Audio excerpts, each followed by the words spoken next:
One thing I didn't make last year was to separate books just because of their zaniness. But 2015 was such a good year for pure madcap whimsicalness that it was simply imperative, like James Kirk would say, to do a top 10 with the most demented comic books of the year.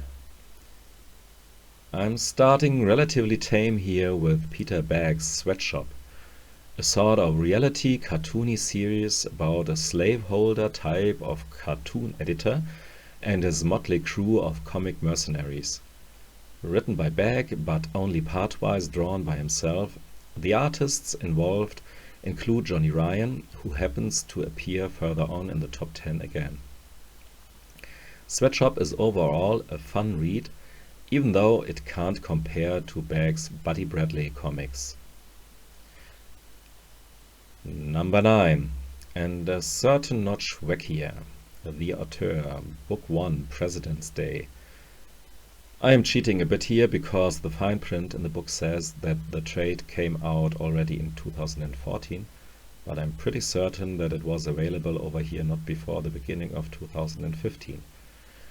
Anyway, no list of demented comics would be complete without this story around a drug-abusing, constantly horny movie producer with absolutely no moral compass at all. It's written by Rick Spears and the art by James Callahan delivers all the crazy over-the-top violence and tales of most deviant behaviors in the most colorful, fun way. Coming in on 8 is American Barbarian by Tom Scioli. To quote the summary on the back cover, "Revenge is a dish best served bold. Follow Merrick, the red, white and blue-haired American barbarian on his quest to defeat the post-apocalyptic zombie cyborg mummy overlord Tutankhamun." Yeah, we are talking demented here. Multicolored patriotism, America screwing up the Middle East even in a post-apocalyptic world and still being proud of doing this. American over-the-top self-confidence with an hero who makes a Captain America look like an insecure sissy.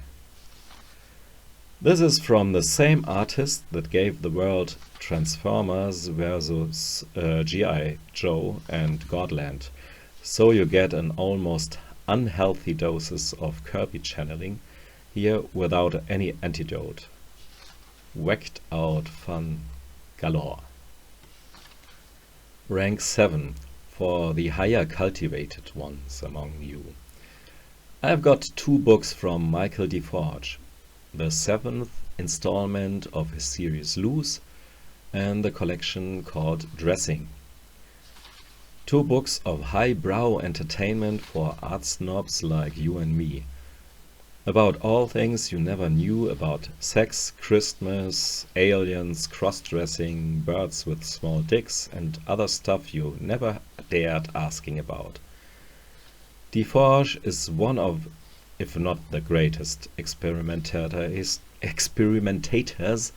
out there in modern comics. If you say you understand DeForge's comics, you lie. On 6, I've got probably the most whacked out collection of the most whacked out comics imaginable. Fantagraphics collection of Johnny Ryan's Angry Youth comics. A tasteful hardcover with an elegant genital ornament and this nice little chief on the back and all 14 issues of Angry Youth comics within. Ryan doesn't respect any constraints and aims always for the ultimate cheap joke, preferably about body fluids or at the expense of some minority. This book is so full of sexism, racism and whatnotism that it would be enough for the ostracism of many shelves full of books.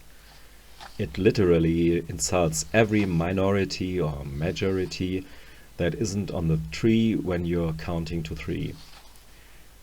And in a way, this saves it, because no one is safe from the nihilistic cynicism of Ryan. And in the end, it's the stereotypes we are laughing about.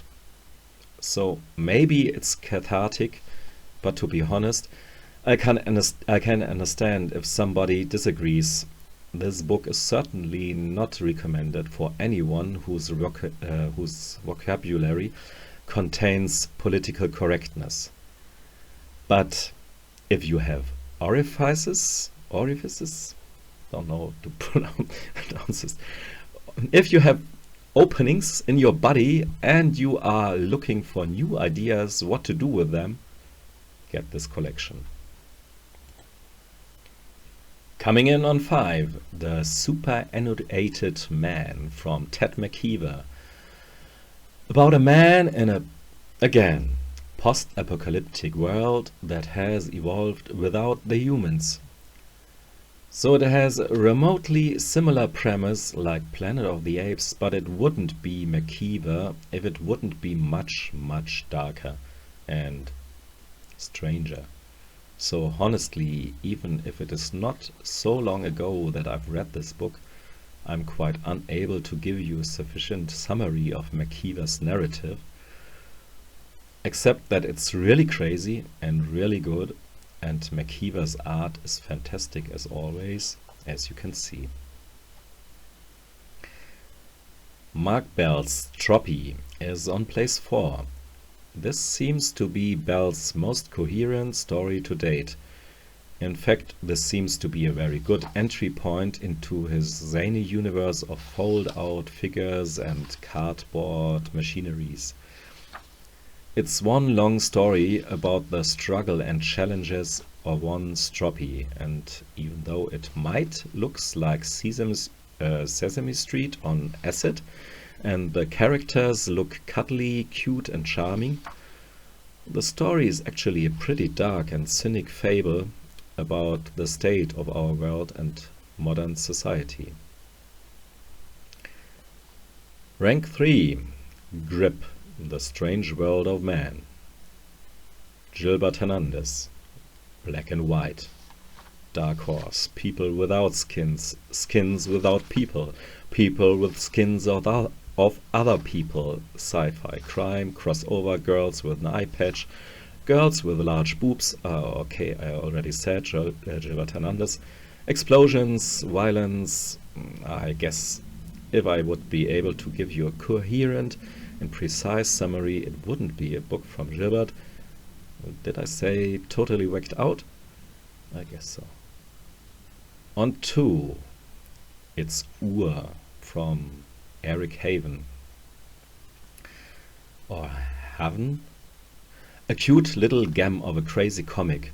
I've already praised it in my Ad House special Panellogy number 83. So without further ado, straight to the most pleasurable shower of irresponsible comic pleasure you could get in 2015. The Humans by Tom Neely and Keenan Marshall Keller. No Mac, just Keenan Marshall Keller.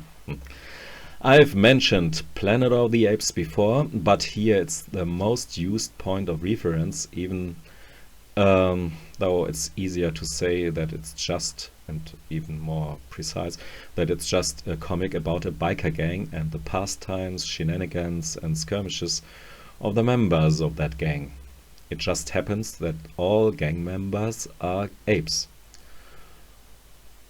One of these comics, the term "not for everybody" was invented, but I love it from the sleazy premise to the sloppy poppy artwork.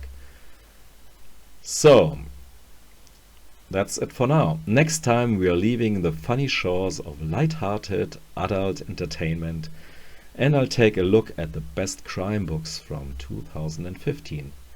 Thanks for listening and watching. Goodbye.